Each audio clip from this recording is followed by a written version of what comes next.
Good morning, welcome to Headline Focus here live on Core Politics with me, Rob Double. It is the end of the week, Friday the 2nd of March 2018. Let's have a look at what's making the political news today. So the one big political event is, of course, Theresa May, the Prime Minister's big Brexit speech, where she's going to outline much of the government's policy to do with Brexit, both in terms of transition, both in terms of the future UK-EU relationship, and obviously trying to give a government response to what's come out this week in terms of the EU draft withdrawal agreement as well. She was due to make it in Newcastle a little later on this afternoon. However, it's snowing, the trains aren't great, so she's instead staying down in London, making it in the Mansion House instead. What she's going to be saying, though, will of course remain the same. She is reported to set out 5 Brexit tests for the UK and EU, specifically to do with the future trade deal. Now, this is aiming to bring the country together. Only about 600 words of the speech have actually been released to the press so far. But in terms of the 5 key points, it sets out that any deal must respect the referendum result, must protect jobs and security. It must not break down any kind of UK relationships, and particularly within the UK as well, between Northern Ireland, Scotland and England. It must maintain the UK as a modern, open, outward-looking, tolerant European democracy, and strengthen the union, again, of the UK nations and its divided electorate. Now, that sounds a little bit fluffy. It sounds like, okay, well, what does it mean by, maintaining a European democracy, open, tolerant, and everything like that? That's part of the fudge at the moment. Again, we'll get more details when the full speech happens. It's due to happen about 1:30 this afternoon. It will be obviously broadcast on all the main news channels.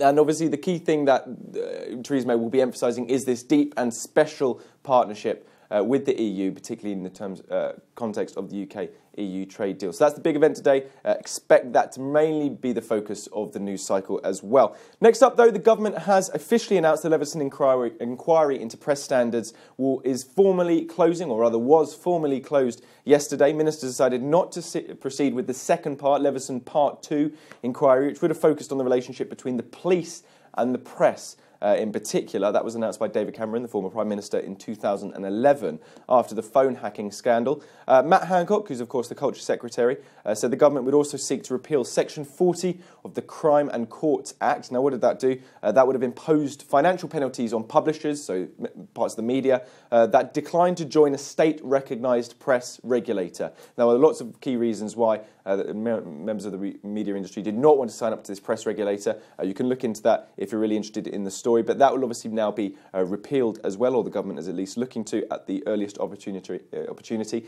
Interesting, though, Sir Brian Leveson, who was, of course, the judge overseeing the Part 1 of the inquiry, recommended that the second phase should continue, just in an amended form from what it initially was intended when it was announced in 2011. His advice was rejected by the government, and he sent out a letter yesterday in which he said he fundamentally disagreed with the government's decision to formally close the inquiry, which is quite interesting. And obviously there'll be probably more lines from privacy campaigners and people like that today as well.